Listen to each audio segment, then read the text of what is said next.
अस्सलाम वालेकुम, मेरा नाम डॉक्टर इमराना आमिर है। आज मैं आपको बताऊंगी कि IVF है क्या और इसका प्रोसीजर कैसे है। IVF एक ऐसा ट्रीटमेंट है जिसमें हम हस्बैंड और वाइफ की हेल्प करते हैं ताकि वो कंसीव कर सकें। हस्बैंड के स्पर्म्स को वाइफ के एग्स के साथ मिला के एम्ब्रियोज प्रिपेयर किए जाते हैं और फिर उसे यूट्रस में, फीमेल की यूट्रस में ट्रांसफ़र कर दिया जाता है, जिससे हमल ठहरने का चांस इम्प्रूव हो जाता है। ये एक ऐसा प्रोसीजर है जो थोड़ा सा लेंथी है, लेकिन इसमें इमोशनल सपोर्ट, आपका स्ट्रेस लेवल, इसको मेंटेन रखते हुए आपको हम प्रॉपर गाइड करते हैं ताकि हम IVF के सक्सेस रेट को बढ़ा सकें। ये एक 4 से 6 हफ्ते का प्रोसीजर है जिसमें आप हमारे पास 5 to 6 टाइम विजिट करते हो। शुरू में हम हस्बैंड और वाइफ के कुछ टेस्ट करवाते हैं जिसमें हमें पता चलता है कि हमें कौन से प्रोटोकॉल्स रखने हैं, इंजेक्शंस कौन से लगाने हैं। देन हम एक टाइम देते हैं कि किस दिन आप हमारे पास आते हैं और फिर हम इंजेक्शंस को स्टार्ट करते हैं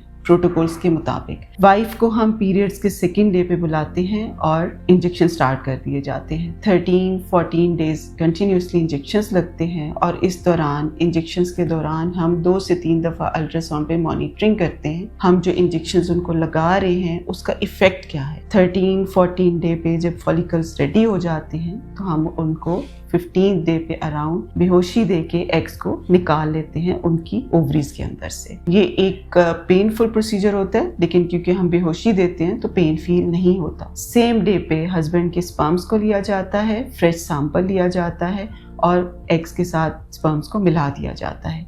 जो एम्ब्रियोज डेवलप होते हैं उनको हम फ्रीज कर देते हैं। 5 डेज के बाद जब वो फ्रीज हो जाते हैं देन हम किसी भी टाइम पे उनको ट्रांसफ़र कर सकते हैं। फ्रोज़न एम्ब्रियोज के जो ट्रांसफ़र के रिजल्ट्स हैं वो फ्रेश से थोड़े बेहतर होते हैं, इसलिए हमारी कोशिश होती है कि मैक्सिमम नंबर ऑफ एम्ब्रियोज को हम फ्रीज कर दें और देन स्टेप बाय स्टेप 1-1 या 2-2 करके एम्ब्रियोज को ट्रांसफ़र किया जाए। ट्रांसफ़र करने के लिए हम यूट्रस को प्रिपेयर करते हैं कुछ मेडिसिन खिला के, उसमें इंजेक्टेबल्स नहीं होते हैं। यूट्रस को प्रिपेयर करके हम 1 या 2 एम्ब्रियोज को एक टाइम पे ट्रांसफ़र करते हैं और अराउंड 12 to 15 डेज के बाद प्रेगनेंसी टेस्ट करवाया जाता है। उस प्रेगनेंसी टेस्ट पे हमें पता चलता है कि जो हमने एम्ब्रियो ट्रांसफ़र किया है वो इम्प्लांट हुआ है या नहीं हुआ है। इंशाल्लाह जब हम अच्छी क्वालिटी के एम्ब्रियो रखते हैं तो उसका हमल ठहरने का, उसके इम्प्लांट होने का सक्सेस रेट भी अच्छा होता है। और इसमें हम कामयाबी का जो तनासुब है वो हम एज के हिसाब से देते हैं। फीमेल की एज इसमें बहुत मैटर करती है।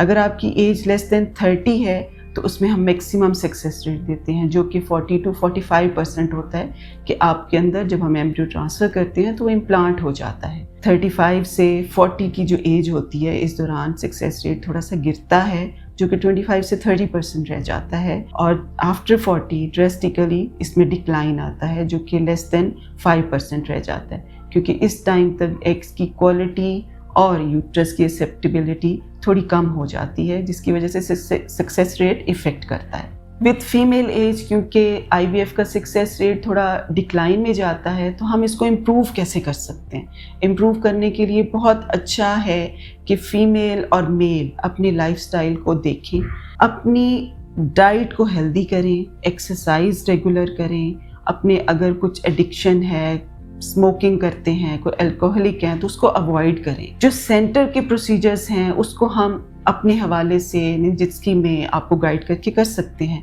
लेकिन ये जब आप प्रिपेयर हो के हमारे पास आते हो तो आपके हार्मोन्स, आपके स्ट्रेस लेवल, आपका हेल्थ लेवल जब अच्छा होता है तो हमारे पास सक्सेस रेट भी बढ़ जाता है।